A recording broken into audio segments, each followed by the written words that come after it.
Welcome to everybody. So nice to see so many people here. Uh, this is the final session of the EALC Colloquium series, and it's a very special one. It's unprecedented, probably in the whole outside of Russia and maybe Norway. There's never been a conference on Dungan, and here we're doing it right here in America from the University of Pennsylvania. And why the University of Pennsylvania? Well, I have to be careful because it brings tears to my eyes. Okay, about in the early 80s, I invited some Dungans to come to Penn, and I think they were the first Dungans ever. Um, so that's how Penn has a long tie with Dungans. And why was I so interested in Dungans? Because Dungan is a Northwest Semitic, Northwest Sinaitic language, and you'll learn a lot about that in Zheng-sheng Zhang's uh, lecture. But most of the Dungans who fled from the Manchus at the end of the 19th century were illiterate. They didn't know Chinese characters, but they went to Central Asia, the Russian parts of Central Asia, Soviet parts, and they very quickly became literate in Cyrillic. So I'm not going to go on too long about this because I could speak for months about the importance of Dungan for Chinese language reform.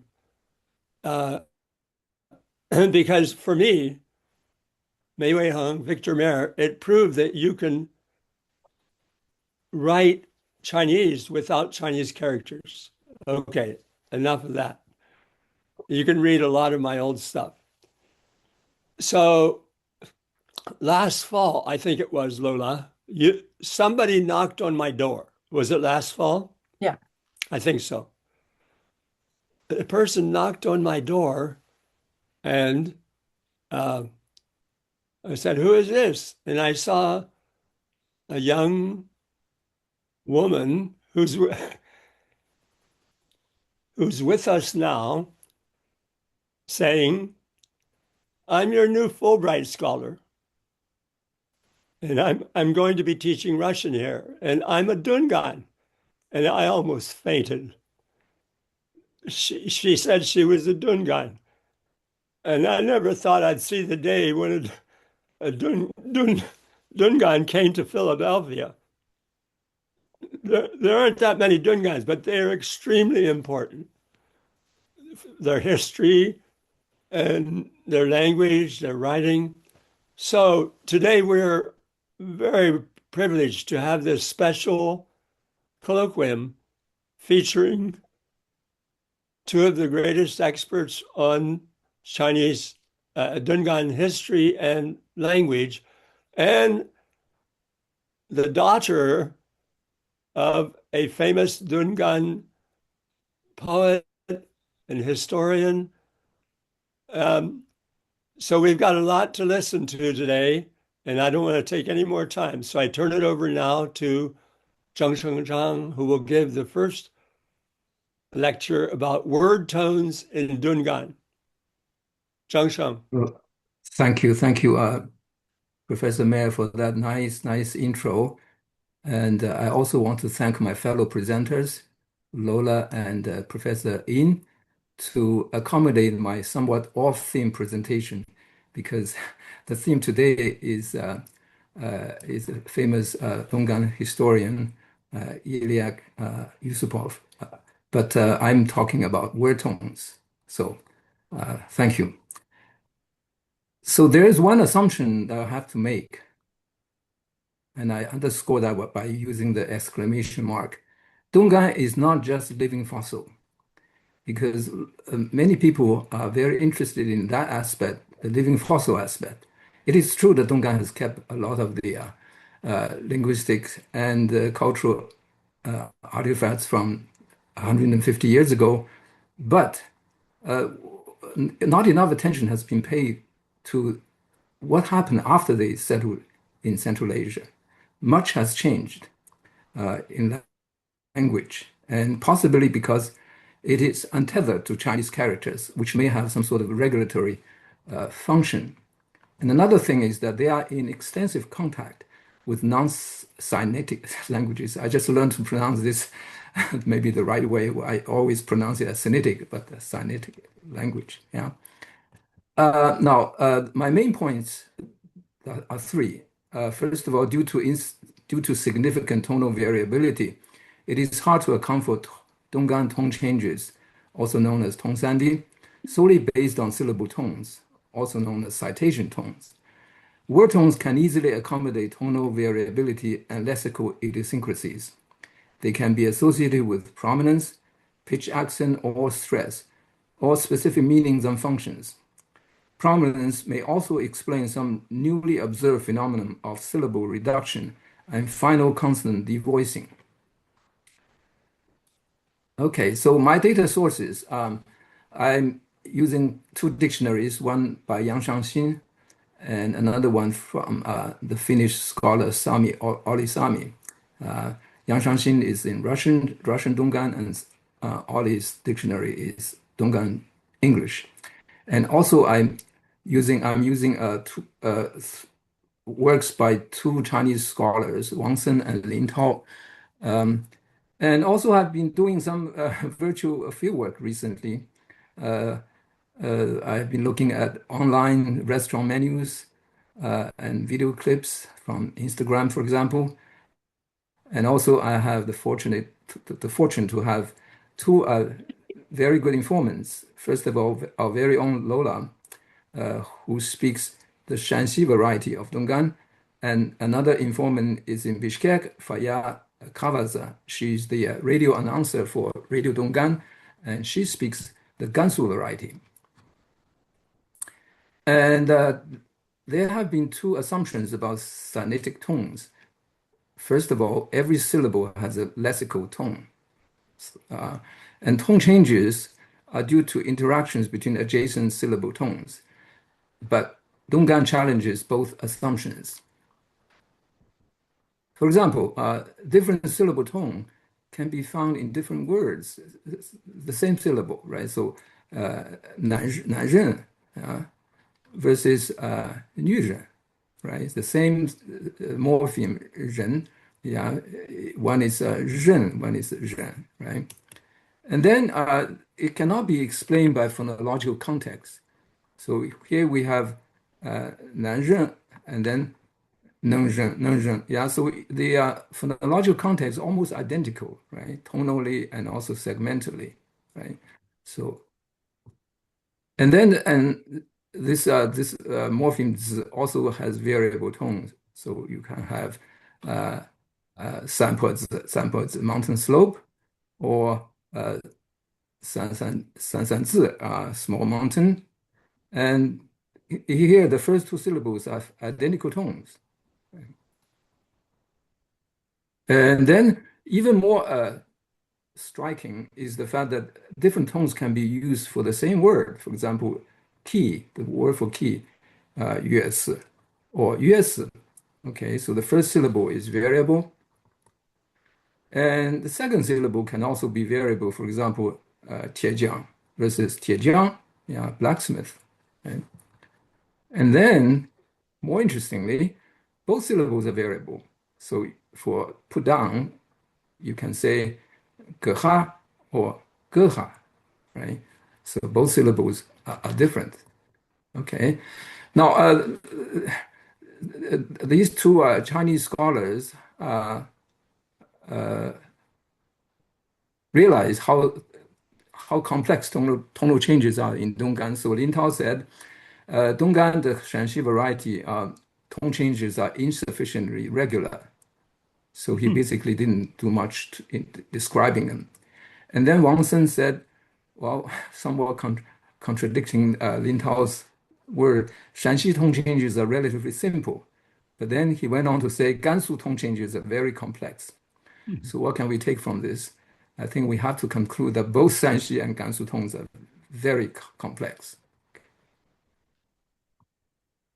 And then Wangsen, he did very meticulous description of the tonal changes, but he couldn't come up with a more rational solution. So he came up with this somewhat non-orthodox but very ad hoc proposal. He said syllables can borrow tones, as seen in the second syllable in a reduplicated pattern there. So the second syllable, you see, is different from the first syllables, right? So the syllables on the second, the tones on the second syllable, according to him, were borrowed, right? So I think he faced a conceptual impasse because of his exclusive attention on syllable tone. He didn't look beyond syllable tone. So my proposal is to incorporate word tones. First of all, word tones, the tone-bearing unit for word tone is the whole word, is not the syllable. And actually, they may not be derivable from syllable tones. And word tones can accommodate lexical idiosyncrasies, can be associated with specific meanings and function, and also are based on prominence patterns, either stress or pitch accent. So for example, the example we have earlier between men and women, so we can say that, well, they are different words, right? Therefore, they can have different tones, right? As long as you don't assign a fixed tone for the syllables, right? And this one, the next example, baba, uncle, or baba, grandpa in Shanxi dialect, right? So different words, different tones. You can also have different tone patterns for different grammatical functions. For example, we have identical syllables here. Baba zi, baba zi is scab. Yeah, let's see. Baba zi is a bunch of things, right? It's a measure. And then we have baba zi, handle, right? Okay, even these two, the last two examples are even using the same Chinese characters, right? Okay, so word tones can have prominence, and you can mark prominence with tones, and and that is called pitch accent. So in words languages, we have Japanese, Swedish as pitch accent languages, but Shanghai, interestingly, is also a pitch accent language, maybe due to the extensive contact with, because it's a metropolis, where many people move there. And Shanghai has this left dominant prominence pattern. So the initial tones spread rightward and wipe out the tones of the non-initial syllables. Right? And interesting to note this scholar Salmon's on contact-induced development. So pitch accent seems to be a kind of in-between stage between a tonal system and the stress system. Okay. So maybe Dungan is in this intermediate stage. Okay, so here again, going back to the same example between male and female person, and we can say that they have different prominence patterns, right? So they have different tones, right? So in the first one, the second syllable is more prominent, and in the second example, the first syllable is more prominent. Okay, how about stress? Moving even further in the direction of home to pitch accent to stress. Now, Chinese linguists tend to be equivocal on this issue. They may allow it maybe for emphatic stress, but largely they don't actually consider Chinese to have stress, nor Dungan. But Dungan and Russian linguists, for example, Dragunov, a Russian linguist, consider Dungan to have stress.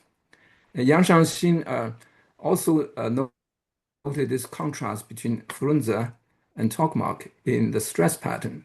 And the same word with the same tone so shirt, 散字. Influenza, the Gansu variety, has the stress on the second syllable, but sanzi, in Tokmak, the Shanxi variety, the stress is on the first syllable. And in Bishkek, I bought this very interesting book. It's a Kyrgyz, Russian, Chinese phrase book. And what struck me is this, how they, you see the two columns here, right? On the left, you have the Russian words, and on the right, the Chinese words. And then from the multi-syllable Chinese words, you have these accent marks. And I looked through them. They cannot be marking tones, okay? Because different tones get marked the same way, right? So they are marking stress. So this provides a sort of a Kyrgyz and Russian perspective. I actually contacted the author, but he didn't want to divulge too much, so I don't know what happened, how he came up with the system. Okay, now Yang Xiangxin suggested this tone stress matching. He basically was reinterpreting tones as stress. So for the second tone, which has this high-low contour, and the third tone, which has high contour, both of them will be considered stress. But the first tone that has the low pitch, it will be stressless, right? So we can conclude that if there is a high element in the tones, then it's stressed. But the contrast between the second tone and the third tone makes it clear that just stress is not enough. Otherwise, you can't distinguish between the two, right? But having this stress can accommodate loanwords very easily. For example, Russian radio, and Россия, yeah. So the second tone and the third tone both have this high element, right, which is interpreted as stress. And then Turkic rahmat, thank you. Yeah, also this is a with a high element in it, right? Persian Dushanbe, yeah, so Monday, also stress. Okay, now the last part of my presentation will be some recent virtual fieldwork that I did with the help of Lola. So I'm looking at some weakening due to prominence. Yeah.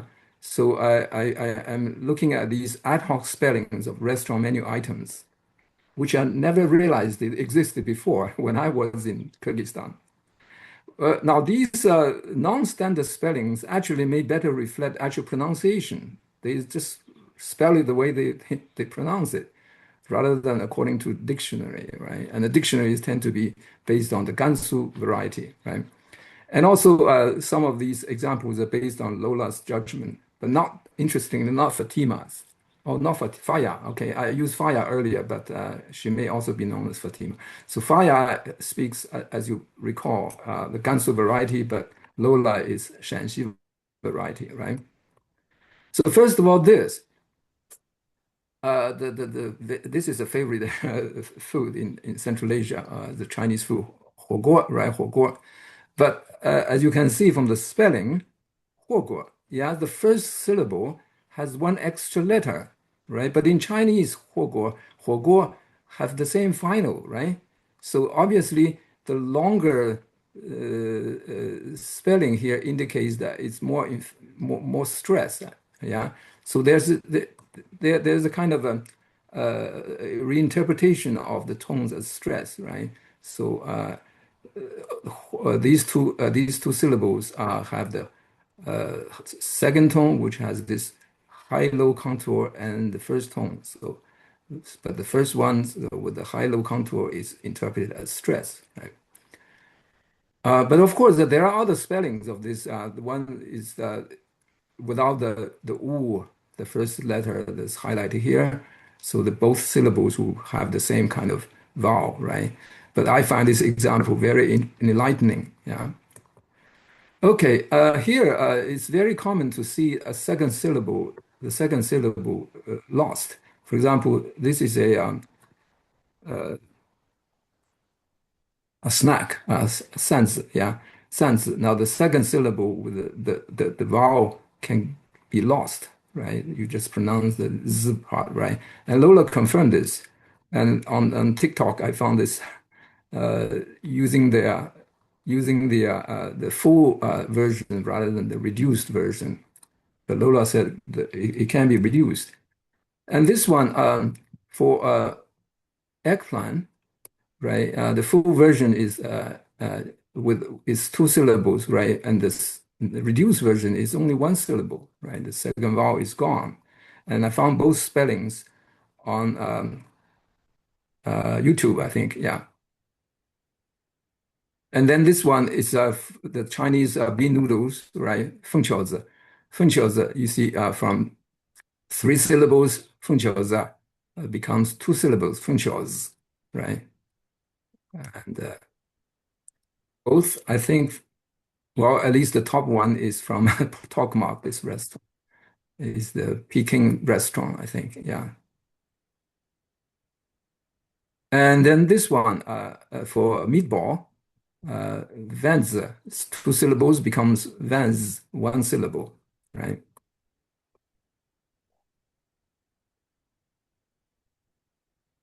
And this one, pepper, it's you see from laz, two syllables to laz, one syllable, okay? So this is a laz ji, so pepper chicken. And then this one for 糖果子, it's kind of a pastry. Online, I only found this reduced version. Okay, I think this is either Instagram or YouTube. Yeah, I didn't find the original full version. Okay. And then further weakening is seen in final devoicing. So 果子 is apple, right? And you can lose the second syllable and it becomes 果子, right? And then you can also devoice the last consonant, so 果子, right? And the first time I heard Lola pronounce this, I was so shocked. I said, "Oh, that's very different, right? Very different from how we know it in Chinese." Yeah. Should I address the chat room? I don't see the PowerPoint. Your post. So are you seeing my PowerPoint? No. Can you try to restart it? When did it stop? I think was when you started talking about Laz. Laz, okay. 我们在茄子 right now. Yeah, after cheese. Okay, so maybe I stop sharing and then Okay. let's share again. Oh, that never happened before. Yeah, so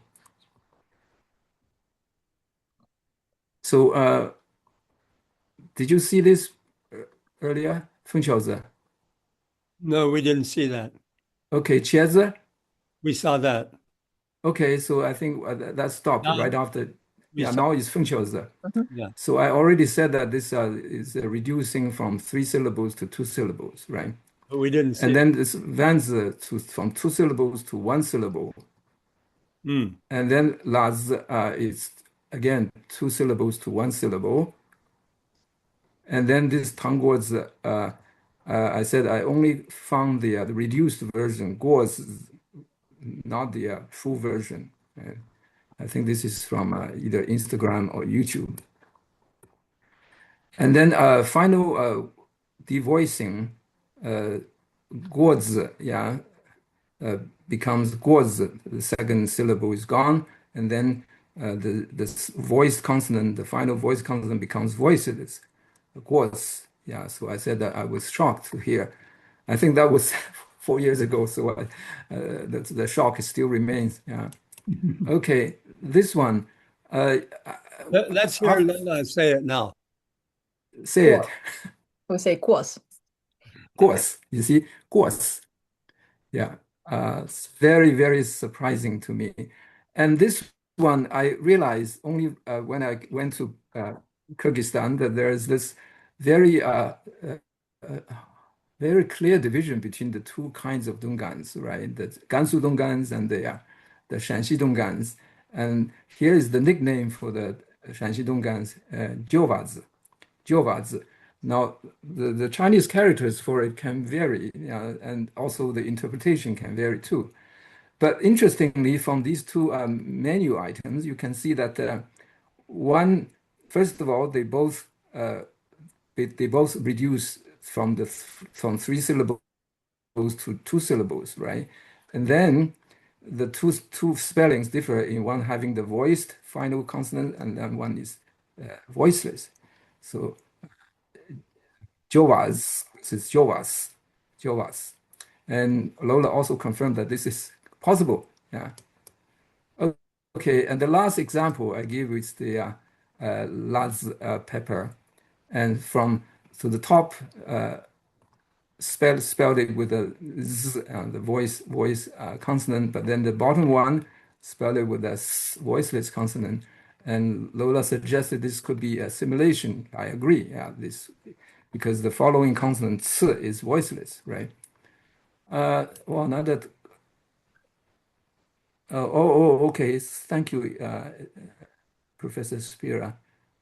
You are using some. Are you suggesting different spellings or okay? Well, we can hear from you. So I think the research on Dungan have broader implications because there has been some rethinking of the existing research paradigm. For example, the scholars I cite here, they all think that we need to break out of the only Tong-Sandi model that we use now, which is syllable based, right? And these two scholars even suggested the exact same term, the word tone, okay? And as I recall, these scholars also work with Northern Chinese dialects. So this is actually maybe a more general phenomenon than just Donggan alone, okay? And the last one is the next step. For example, what is the extent of word tones in Donggan, right? So I need to do more work on that. And also, is Shanxi further along in the development towards, say, a pitch accent or stress language? Because there are very big differences between the two varieties, yeah. And also, how do syllable tone and word tones interact in a mixed tone stress system? I recently came across this reference, Professor Yakpo from Hong Kong. He has been working on Caribbean creoles that have both African tones and stress, European stress. So they sort of coexist. And yeah, okay. I think I use up my time, and I would entertain your comments and questions after the whole presentations, right? Okay, so here are the references. Let me stop sharing. So I turn it over to Lola. Thank you. Let me share my screen. Okay. Yeah, good afternoon, everybody. My name is Lola, and me and Professor Yin, we are going to talk about my father, who is Il'ias Ismailovich Iusupov, and I will mainly focus on his not the biography, but more on the of him as a father. And then Professor Yin will continue with his work. So my name is Lola, and I am a Fulbright teacher assistant at Russian and Eastern European Studies here at Penn. I'm from Kyrgyzstan. So I'm a Dungan who is from Kyrgyzstan, and I'm here as a Russian TA. So here's my dad and mom. They I was born in Tokmok in Kyrgyzstan, but my dad, he lived in Almaty, but still because of his work, he would come to Frunze back in time and then in Almaty. So growing up, I think in my childhood, all my childhood I spent in Almaty, Kazakhstan. Yeah. So my father, he was very strict on habits, and he instilled in me this strong sense of discipline from an early age. Every night before going to sleep, I had to fold every, like, had to fold and pair every sock with with its match. And because of that, it helped me to like this habit reflected the value he placed on order and self-discipline. Um, I was a chubby child, and he was worried about my weight. So to motivate me to, he was keeping my weight, and also to motivate me, he'd say, if you walk, you can find something on the road. So every time, like he would use every opportunity to make me walk, so that it will be like healthy, smooth weight decrease. Yeah. I he was the one who would teach me to read and write. And by the age of 4, I was able to write something. And by 5, I started my school. He helped me with my home assignments and all my school meeting.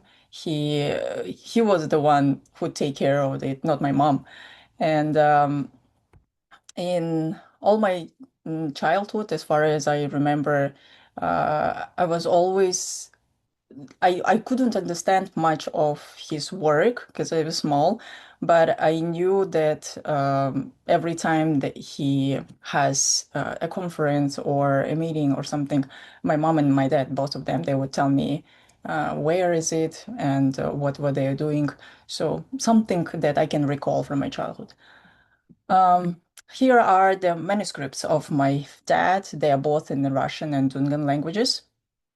So the first picture here on the left, it's in Dungan, with in Cyrillic Dungan, and then this is typed in the middle, and the right is his handwriting.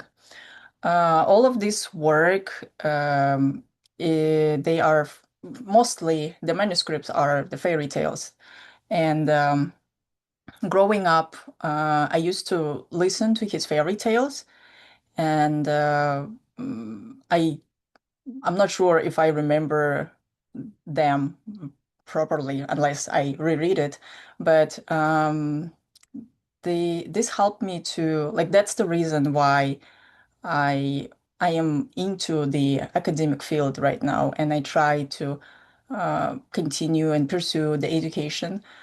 So yeah, all of these, I wouldn't expect all of this, I think, and I wouldn't have it without his background, because he gave me that background from my childhood. And one of my biggest motivation to continue this is to continue his legacy and to continue the work that he has been doing. So yeah, that's all. Thank you so much for those personal reminiscences, Lola, really, and the beautiful pictures as well.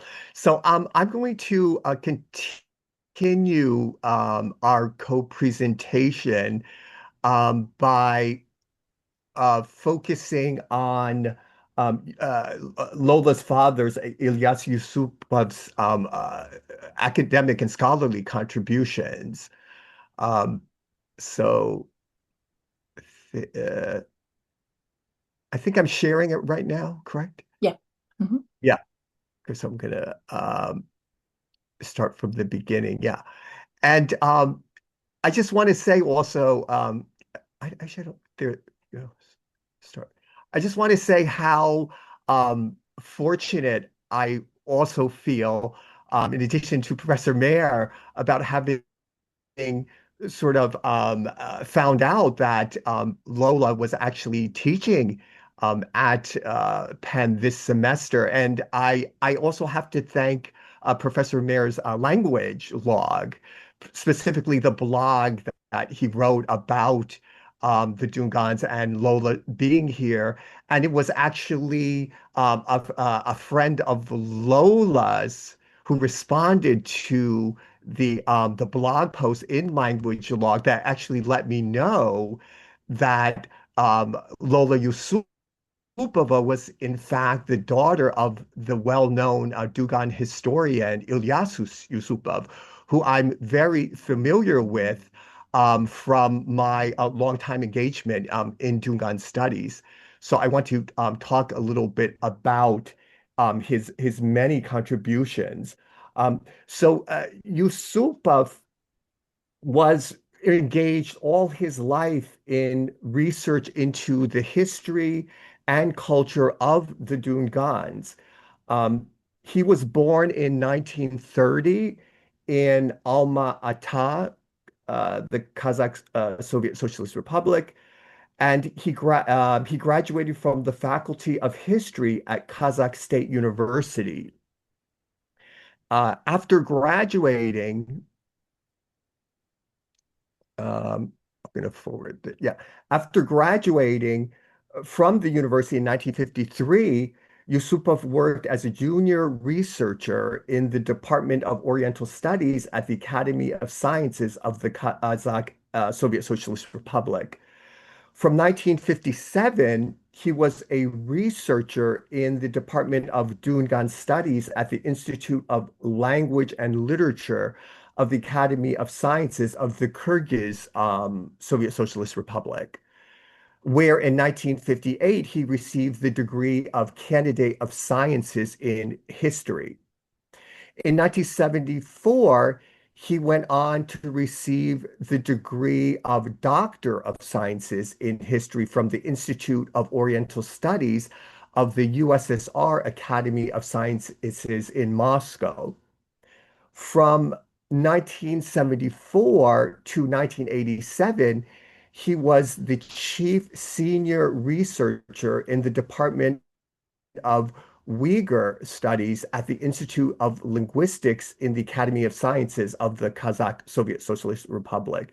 And from 1987, he directed the Faculty of History and the Faculty of Oriental Studies at Abay Almaty State University. So what you see on the screen is the photo of him that appears in the Dungan Encyclopedia. And I want to talk a bit more, like to highlight Yusupov's scholarly contributions briefly here, and sort of talk about the significance of his advancing and preserving Dungan history and cultural heritage through an array of scholarly endeavors, including his primary work in history, as well as work on the Dungan language, literature, and folklore. So first, I will provide a brief overview of Yusupov's work in Dungan history.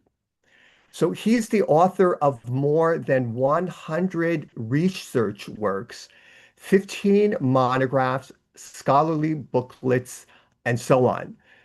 His major works include the participation of the Dungans in the establishment of Soviet power in Semiratia, published in 1959, cooperativization among the Dungans of Kyrgyzia and Kazakhstan from 1923 to 1930. This was published in 1960. The participation of the Dungans in the October Revolution and the Civil War, published in 1967. The Collective Farm Village of Masanchi, which published in 1967 as well. Soviet Dungans during the Great Patriotic War. This was published in 1971. And the edited volume, Essays on the History of the Soviet Dungans, which was also published in 1967. So these are just a few of the many, many significant works on Dungan history that Iusupov produced. So second, Iusupov also made important contributions to Dungan language textbooks, specifically textbooks for primary school published at the end of the 1950s when he worked in the Dungan culture section of the Academy of Sciences of the Kyrgyz Soviet Socialist Republic. His most notable contribution in this area is the textbook Zamudi Wenxue, or Our Literature, which was written for the fifth grade, and this was published in Frunze in 1969. Third, Iusupov contributed his expertise as well to Dungan dictionaries. He was the editor-in-chief of the Russian Dungan Dictionary of Social Political Terms, which was published in Frunze in 1972. He also served as a reviewer of the Russian Dungan Dictionary, published in Frunze in 1981.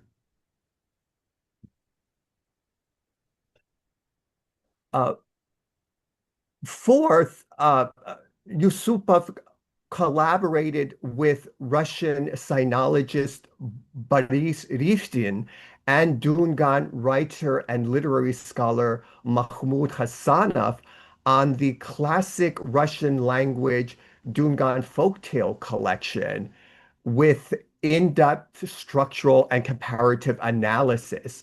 Dunganskie народные сказки и предания in Russian. The current slide shows the front covers of the Russian language editions, which are well known to the Dungan people, including the first edition on the left, published by Nauka publishers in 1977. The second edition published in 2013.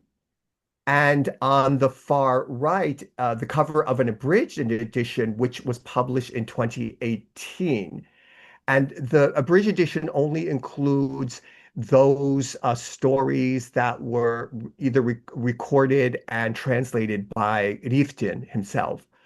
So two other editions based on the 1977 Russian language edition were published first in Chinese and then in English, as shown on the current slide. The Chinese language edition, which you see on the left, 东干民间故事传说集, was published by the Shanghai Literature and Art Publishing House in 2011.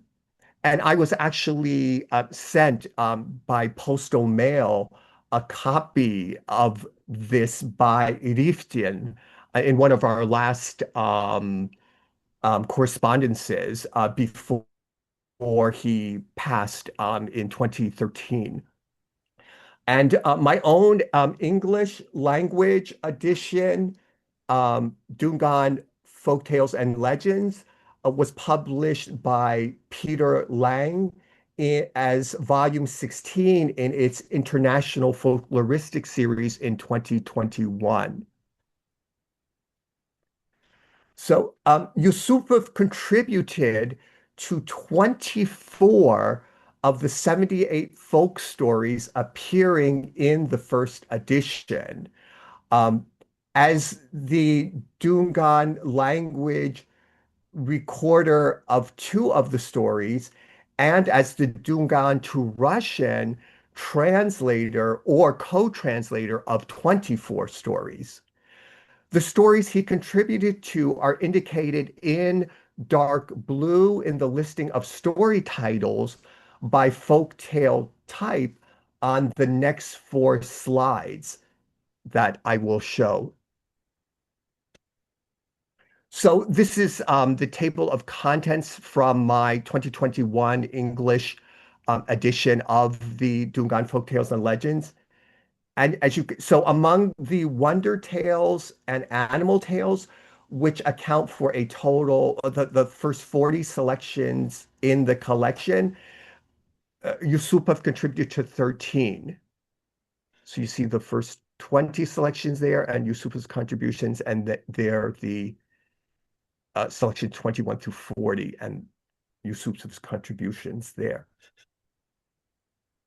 So among what are called novelistic tales, folk anecdotes, and adventure stories in the second chapter of my edition, which account for 27 of the selections, Yusupov contributed to 10.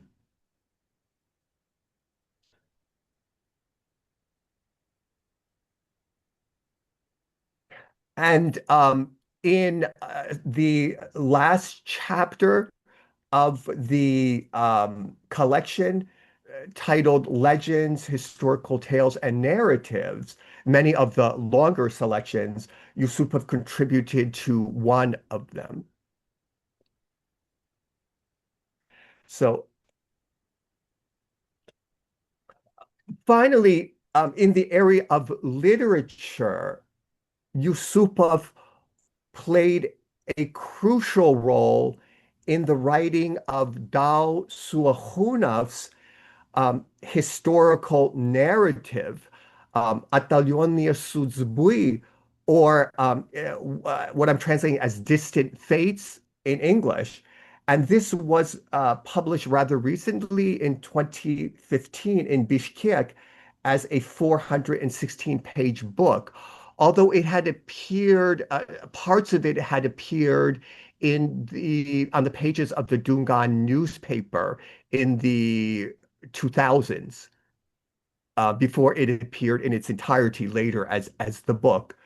So Yusupov was in fact the catalyst for the writing of this nonfiction narrative, in Russian исторический роман, on the first wave of Dungan migration from northwestern China to Russian Central Asia, specifically the flight of a rebel group original from Shanxi, led by Bai Yanhu, also known as Mohammed Ayub, in 1877 from Xinjiang to the village of Karakunus, present-day Masanchi in Kazakhstan, via the mountains of the Tian Shan.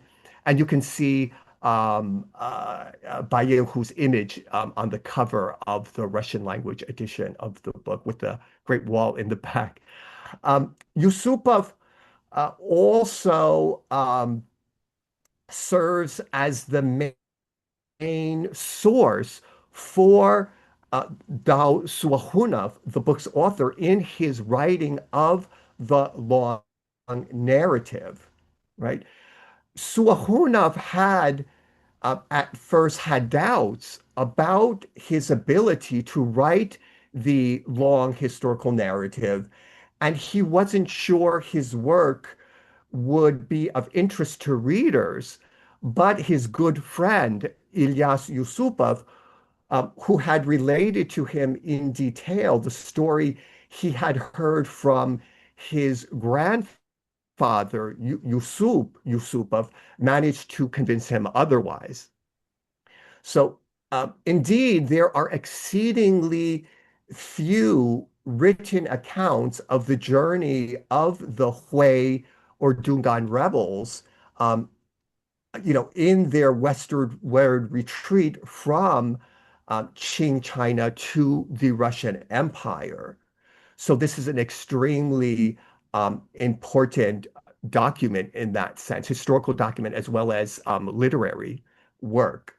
So I will mention here also that I am currently developing a book project to produce an English language edition of this very important and rare historical narrative, um, working with Lola's family, of course, for permission to do that, and also supplementary materials that I may use in the paratext when the English language edition appears.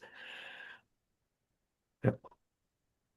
And so if you are interested in further information about my work on the Dungans or just general resources for Dungan studies, please feel free to visit my personal website on the CUNY Academic Commons, City University of New York, at kjyin.commons.gc.cuny.edu.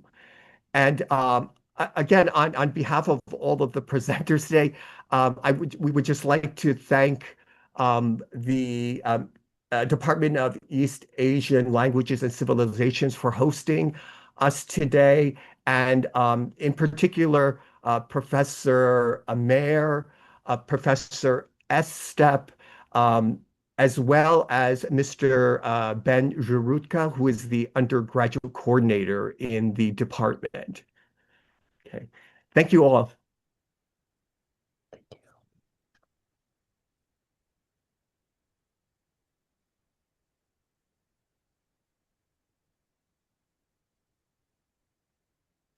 Yeah, I think you're muted, Professor Mair. Okay. The floor is open for questions from the audience. Please feel free to fire away. You have three experts before you.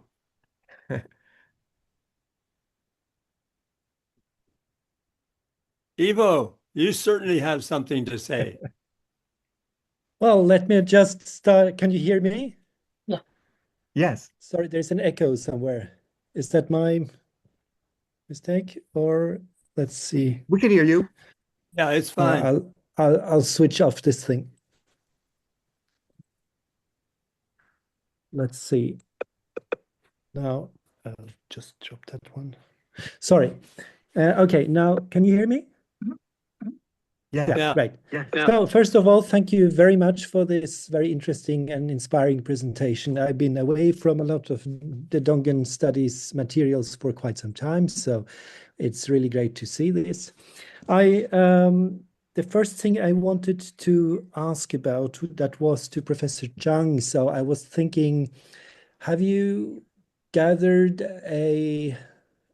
some amount of data in a systematic way, or do you mainly have sort of assorted examples of how the tones are actualized in various words? Well, I mean, I wish I could be doing field work there instead of doing the virtual field work. So definitely more systematic field work should be done. For example, all these ad hoc spellings, I think it would be good to have a large collection of them and then even do some statistical analysis. And also, it's nice to hear whether the spelling actually reflect the pronunciation, right? So recordings and things like that. Yeah, but I this kind of especially I'm excited about the ad hoc spellings. I didn't realize that when I was in Kyrgyzstan. I thought, everybody spelled the way the dictionaries did, but it turns out not to be true. And I think this is more interesting than the dictionary spelling because they reflect actual pronunciation. Yeah, and also I realized that there is a big difference between Shanxi variety and the Gansu variety, but the existing material seem to represent the Gansu variety a lot better, right? The dictionaries are based on the Gansu variety, right? So, I actually wanted to ask Lola whether your father, when he wrote, did he write in the Gansu variety or in the Shanxi variety that he's a native speaker of? Right? Yeah. Yeah. Yeah, I mean, yeah, and I wish I could do a lot more. I mean, I'm coming back to Dungan after 4 years of hiatus because I came back 4 years ago, right? And if not for this occasion, I wouldn't have put it back on the front burner. So I really thank you, Penn, for doing this. I mean, as I said, this is the first time a Dungan event is held in America. So this is worth celebrating. Yes, thank you very much. I have, in fact, I have quite a few recordings that might be of some use. So I also have a Dungan dictionary project ongoing. It hasn't sort of been accessible, but now I've, in fact, built a collaborative interface that I would like to share with scholars who would like to cooperate on making a sort of scholarly dictionary together. So that's something that I will be coming back to you on. And especially interesting would be to try to have an accurate to noting down the tones accurately in some sort of phonological perhaps spelling. So we may get back to that point, in fact. Regarding pitch accents, I should add that Norwegian is also a pitch accent language like Swedish, so this would be my mother tongue. And I'm not quite sure, but I'm not sure if in the case of Norwegian and Swedish, you could say that the pitch accent developed from a sort of tonal development. The accounts that I've read so far are different, but I mean, of course, that doesn't exclude the possibility that in other cases you will have this sort of development. But at least as far as Norwegian and Swedish is concerned, I'm not aware of any such account. So that's something. Rather, it's about sort of syllable structure and the how heavy the syllables are and the length of. There was a distinction between length of vowels and so on in Old Norse. So, but that's a separate topic. But I just wanted to mention that. But I find your thesis very refreshing, and I think it really pays off to look closely at the interaction between what we may perceive as stress and the sort of classical tone language, syllable by syllable, morphemic tones, one might even say, and see what sort of systems you can have in between those two extremes. So I really think that it is a hypothesis worth exploring. And if I can help in any way, then please let me know. I would be very glad to. So Thank you so much. Thank you so much.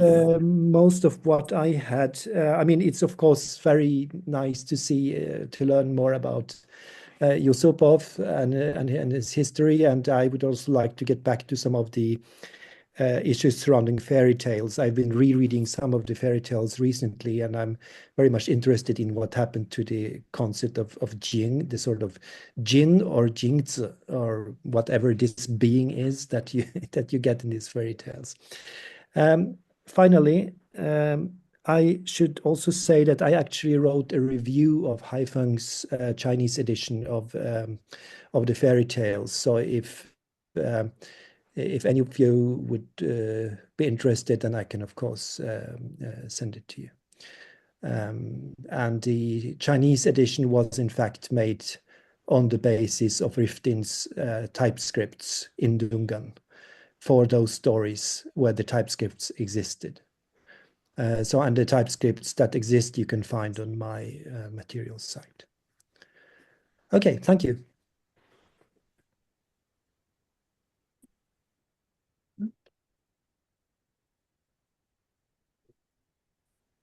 I'm sure that other members of the audience have. Yeah, we have. Frederick, how about you, Frederick? Thank you all for the wonderful presentations. I learned a lot today. So I have a related question for Professor Zheng-sheng Zhang. It seems that there are different theories can be used to explain the tone variations in Donghan. So my question is, can these theories also be applied to explain the tone variations in Mandarin or other Chinese dialects?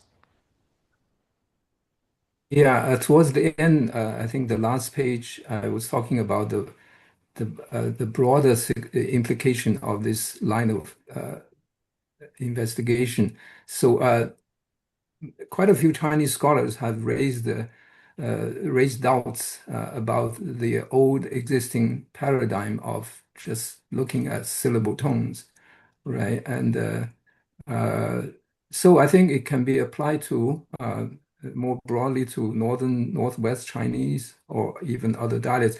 But Shanghai, of course, Shanghai is not at all Northwest, but it has changed from a strictly syllable tone language to a pitch accent language, right? So so yeah, it does have broader implications. Yeah, I think Chinese uh,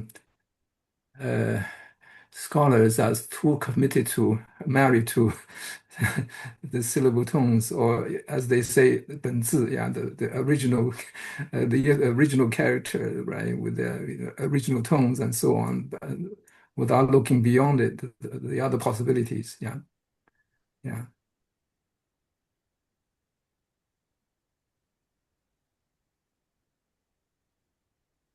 Did I answer your question, Tian 老师? Yes, thank you so much. Yes.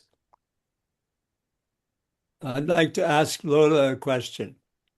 When you were growing up, were you aware of the existence of these two different varieties of Dungan, that your father seemed to know both of them?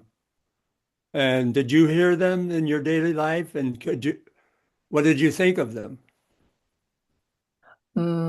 I knew about the two varieties, but we called them different. We didn't call it as Shanxi and Gansu. It was Zhuos and Shansh. And as far as I remember, my mom would used to talk in Dungan with me more than my dad, and I went to Russian school too because my father insisted on it. So I heard Dungan language, and I could differentiate that they are different because I didn't understand Gansu, and still now it's hard for me to understand them. Speaking of his work, I believe, well, based on the manuscript, as far as I can see, it's in Gansu, but might be maybe he was mixing it. But I think all schools before and like researchers, and they all used Gansu. Yeah, by the way, I sorry for cutting in. I didn't mention that Faya Havaza, who is the Donggan radio announcer, disagree vehemently with Lola's judgment, right? Because she's a Gansu speaker, right? So she said that I said, could it be that people speak differently? And she said, no, that's just not knowing the language. She was talking about the reduced syllables, right? The reduced syllables, the devoicing and all that, not knowing the language. It's very interesting, yeah. Ivo.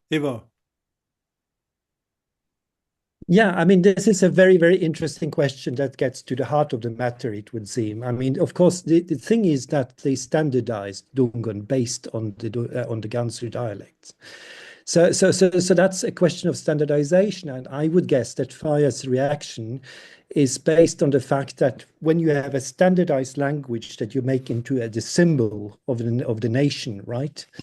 Then of course speaking and writing it correctly becomes a point of pride. So I think that the answer that Fatima Havaza gives here is based on a sort of normative stance, where you say that this is the correct way of writing it, and anything else is deviation from that. It is mere dialect, so to speak, right? These are attitudes that you can find in China as well, and in most nation states on earth, in fact. So it would be, I mean, I guess it would be only be expected that somebody who grew up speaking Shanxi and then got an education, if they then chose to write in Dungan, they would then write in that standardized variety, which is based on Gansu dialect. But this is the case with many languages in the world, right? You have a standard language based on that has a certain dialect base, and then of course people learn it because they learn it through the education system and so on, and then they write that. So I think that makes that would explain it. I mean, you then sort of say that if somebody says "quos," that's just ignorance, But of course, as a descriptive linguist, you would say, okay, it's a different register, it's a different variety of the language that they are speaking. Now, before I forget, I need to add something. I'm shocked that very few people follow the prescriptive standard, the prescriptive spelling, right? So, for example, restaurants, they just spell it the way they speak, or spell it the way they think they speak, right? So that's something new. Yeah, I didn't know that. I mean, the Dungan radio wasn't heard by many people. It has existed for more than 4 decades or 5 decades, but I religiously recorded every episode when I was there. But when I asked Dungans, most of them were not even aware that the Dungan radio exists. Maybe it's limited by distance. For example, in Tokmak, I think it would be hard to pick it up. It's FM, local FM, right? So you can only hear it in Bishkek, right? Yeah. The thing that really cracked me up is when I hear Havaza say announcing radio identification. She will use this very, very colloquial way. So, what is it? Bishkek Fordinia. Bishkek Fordinia. Bishkek Fordinia. That's like Moscow speaking. Moscow speaking. Bishkek Fordinia. Fordinia is very familiar to me because I grew up in Northwest, grew up in Xinjiang, right? Even spent a year with the Hui people in the countryside. So this is all very nostalgic, very familiar, very dear. Yeah. Okay. Yeah, well, if I may, I think, I mean, in the Dungan context, that would be the standard, right? That would not be a sort Right. of I'm judging it according to the right, Chinese exactly. So it's your distinction nostalgia, between if I may say so. written style and yeah. Exactly. And of course, this is a calc probably, like Говорит Radio Moskva or something like this, right? Yeah. Probably, I mean, I'm guessing, of course, also I'm not a native speaker, so it's something like that. But it's and regarding the sort of not sticking to the standard, I guess that reflects the educational institutions, right? Because you have very limited teaching of Dungan. At least that was the case last time I spoke to somebody who knows something about the matter. And I don't know, Lola, maybe you would be able to say something about what the situation is today. But last time I asked, it was like maybe one lesson a week or something like that. And of course, yes. Yeah, Is that right? Yeah, I would say it's not that it's not mandatory lesson, and I guess in a city maybe only one school that can offer you Dungan classes. I personally didn't take any of them, but Professor Zhang has visited several of them, so he can say. Yeah, I went to middle school number 10 in Tokmak. They only teach 1 hour per week. And also, I learned recently that the one in Erdogo is closing. The Dungan school is closing. No more Dungan teaching. Yeah. How about the newspaper? The Dungan newspaper, is it still going? It's online now. It's only online. Yeah, it's Huizubao. I think it's the name is what? Last name also Khavaz, right? Oh, Khavaz. Yeah. She was the senior researcher at the Academy of Science, but now she's left. I think she works at the National University. Yeah, she's the editor of the online publication. Yeah, but then there are other a few others. I mean, one from Kazakhstan. But most of them are online now. Yeah. Yeah. I tried to visit the editorial office in vain in Bishkek. So I said, where's this editorial office that has been putting out this publication, right? And then I was given an audience with the Dungan no, not congressman, deputat is a yeah. So I found out that actually, there is no editorial office now. Yeah, it's just everything is done, online. Yeah. I believe, Something in oh, terms, who's speaking? Go ahead. I was just going to say, I believe that you were referring, Zheng-sheng, to Rahima Ismailova, who's Yeah. Right. working up with very assiduously with the online online. Yeah, she has lots of Right. she has Instagram account, she has the Facebook account, right? So and that it is updated every few hours. Right. Yeah. Yeah. She's really great with that. Yeah. That's Imazov's daughter, Professor Imazov's daughter, right? You're talking about. Right. Right. Exactly. Right. Imazov. Right. Imazov. Yeah. Exactly. Yeah.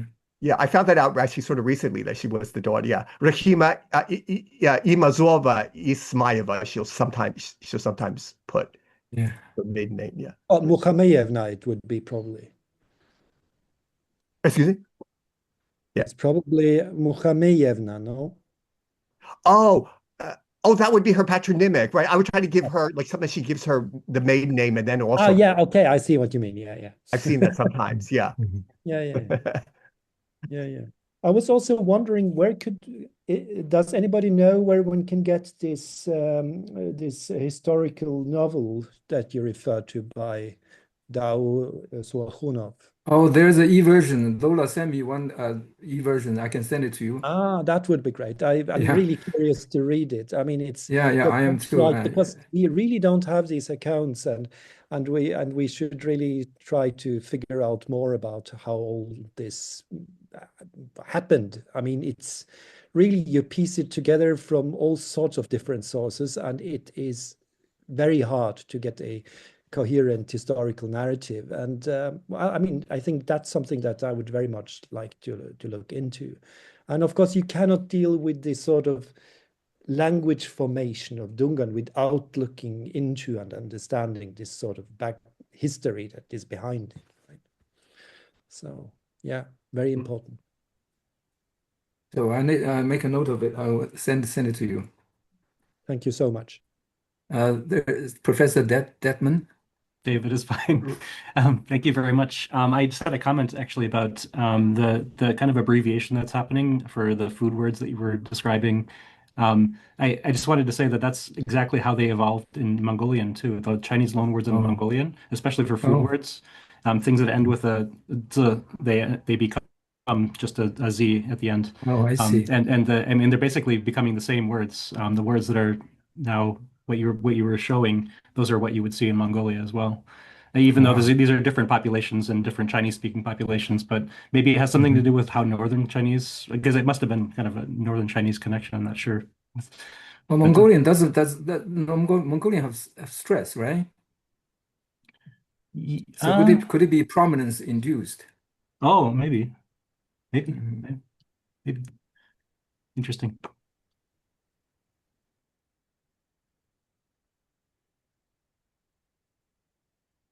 Anybody else have questions?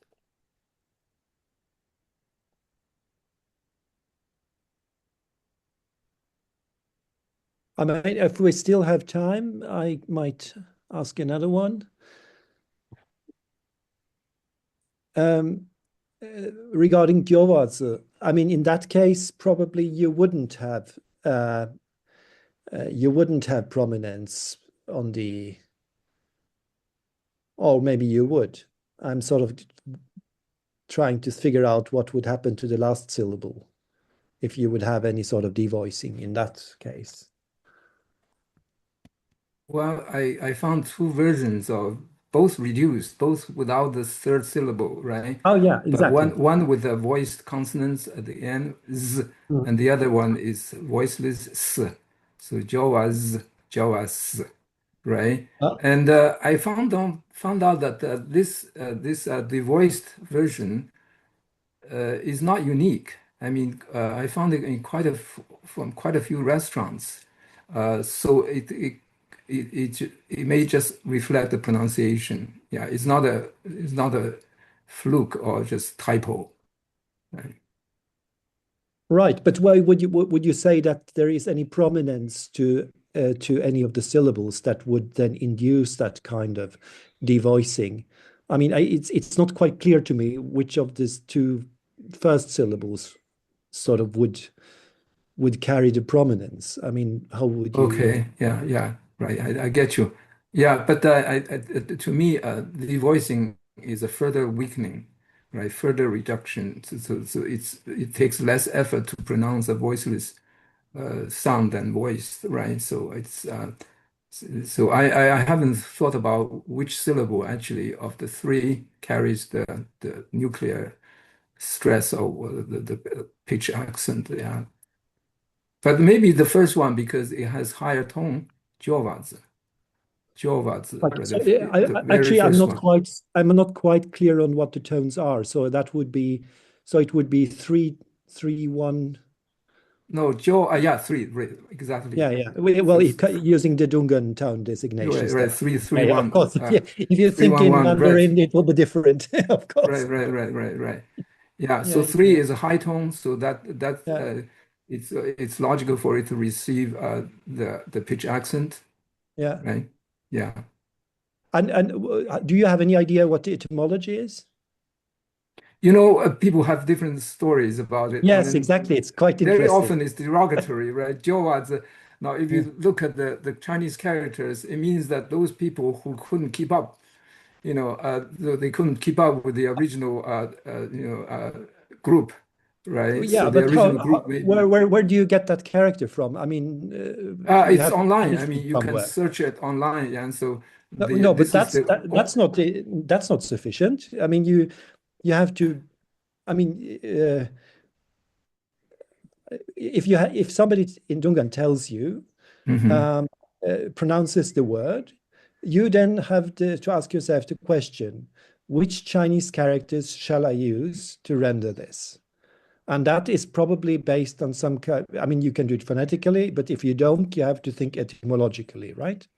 So what would the correspondence be? Right. So I'm sort of asking you, how do you arrive at that correspondence? I didn't. I mean, I just got what I found online. Oh, so, okay. And also people have conflicting stories. Yes. They also assign numbers. I forgot which is which. So Lola, it's yours number 8 or 9? 8. Number 8. So the Gansu people will be 9. Okay. So Zhou, as far as I know, Zhou they are from Gansu, and Shansh they are from Shanxi. Yeah. So they are 9, and Zhou is 8. We also call them as Ba Jians. Ba. Okay. Yeah, that's right. Yeah. What is it? What is? Ba Jian. 8 o'clock? Maybe. I don't know. Ba Jian. Yeah. So it is consistent with the number, right? They are assigned the number 8. So Ba Jian. Yeah. Okay. But you then also have Jiujian or something like that. Really? Would that be referring to the Shanxi people? Yeah, I'm asking, Lola, do you also have that, like Jiujian? I'm not sure that we have this. I haven't heard it myself. But do you know why it's 8 and 9? That's sort of interesting. Yeah. No. Nothing to and do. Interestingly, this Jiuwazi term, I cannot find in any of the dictionaries. Yeah. It's such an important concept, right? But I don't find it in any dictionaries. How about Professor Spiva? Do you have it on your dictionary? Well, of course, I have recorded it because people used it, and I think that Olli Salmi also recorded it in his collection of well, or his dictionary rather. Yes, he has also an entry, and it's he says that it's a subgroup of Dungans. He doesn't really specify. And then, of course, you have, he even has Batiense. That's Oh, interesting. okay. Written with an E. So it's not Batiense, it's a Diense in Dungan, in Gansu dialect. Okay, so this is interesting. I have to look further into this. And yeah, we have lots of work to do, it seems.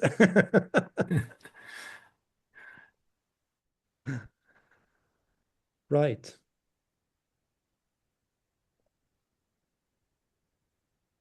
Frederick just posted a YouTube. What was that, Frederick?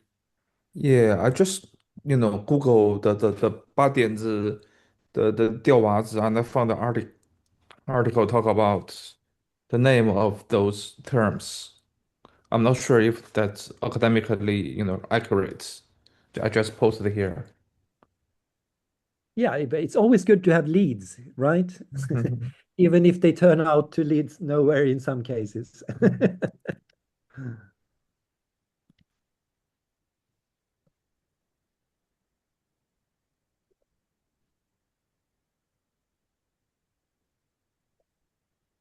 Kenneth, I would strongly urge you to finish your project about the novel or the narrative about the Dungan's epic journey to the West. I mean, Yeah. it sounds like you've already embarked on it. Yes, exactly. Yeah. I'll actually be working on it sort of more or less full time come the fall because I actually have a sabbatical from the university. That's great. Really So great. Looking I'll be able forward to to seeing it. hopefully finish the bulk of it, yeah, at that time. Great. But also with the cooperation of Lola's family as well. That's also been very important in developing the proposal and getting started with that. Oh, yeah. So I guess I have a question maybe just for Lola, just in the last few minutes. I just want I remember when we spoke, Lola, back, I think it was maybe December, you were thinking of taking Mandarin Chinese at Penn. I was wondering if that happened and how the experience is, with your knowledge of sort of Dungan. Yeah, well, I did. I'm taking Carl classes right now. It's not from Penn, but from the Chinese community here. With my Dungan background, of course, for me, it's easier to pronounce and to enunciate the words. But the characters, I don't know any of them, and it's hard for me to remember the characters. Another thing is tones. I pronounce it in a Dungan way, and the Chinese one has a different. So that's the two issues that I have is the characters and the tones. But in general, I can grasp the meaning of the content if I don't know this opinion, but I can read it and then I can guess what it means. Oh, my, oh. Interesting. Lola, we have one of the best Chinese language program in the nation. You should learn Chinese with us. Mm.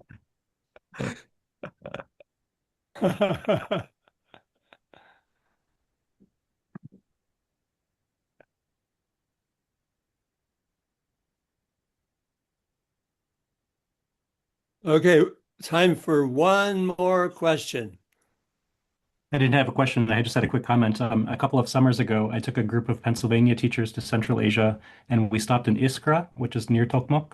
Yeah. And we had dinner at a wonderful location.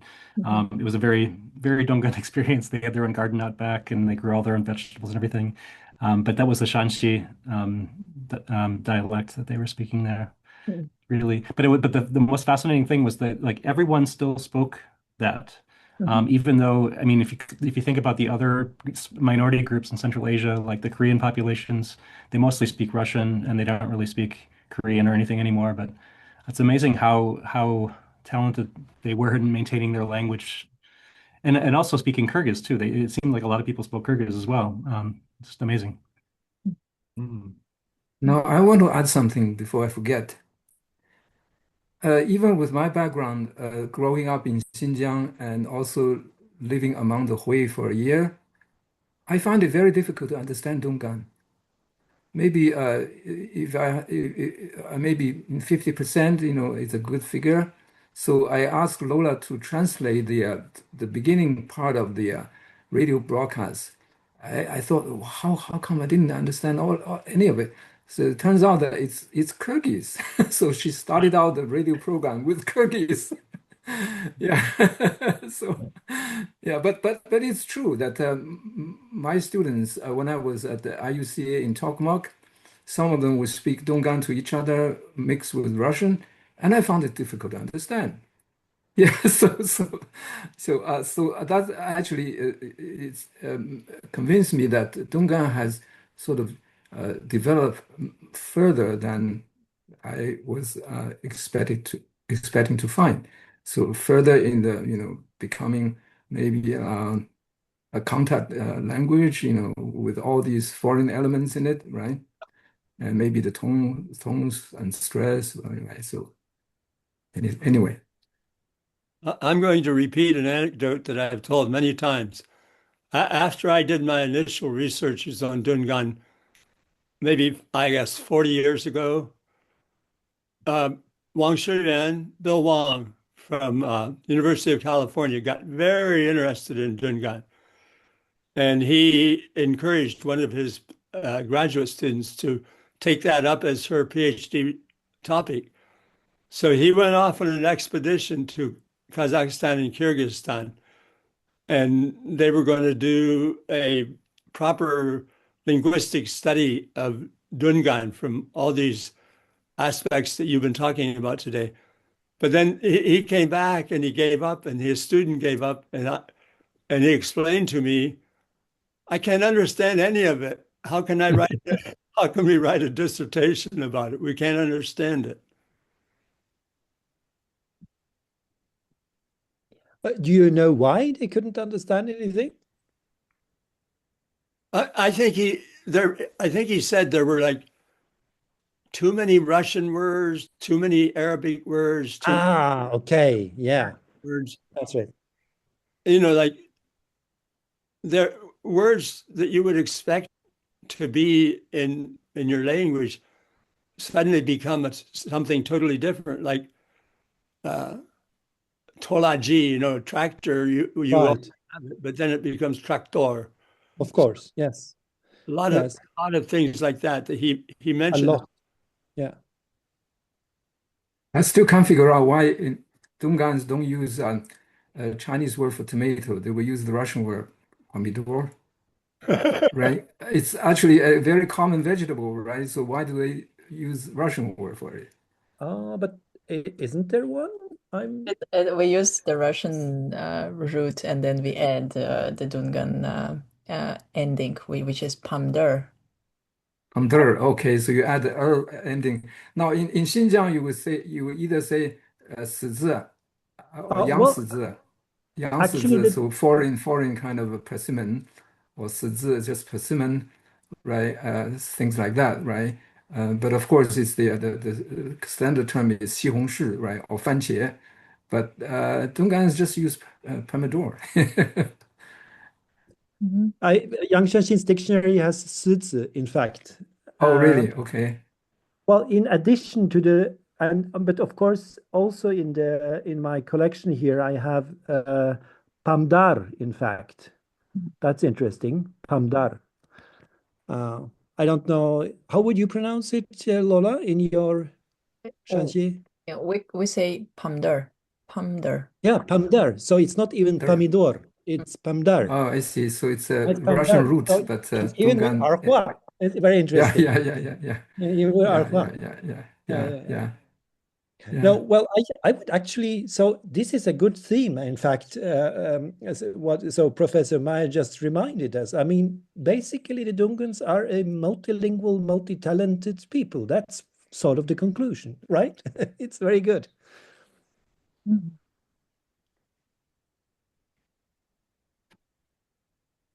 With the permission of everyone present, I would like to extend great gratitude to Kenneth Yin and Zheng-sheng Zhang and Lola Iusupova and her dad and everybody who came to attend this wonderful colloquium. So I think it's great that we have so many people attending. And I will say bye-bye.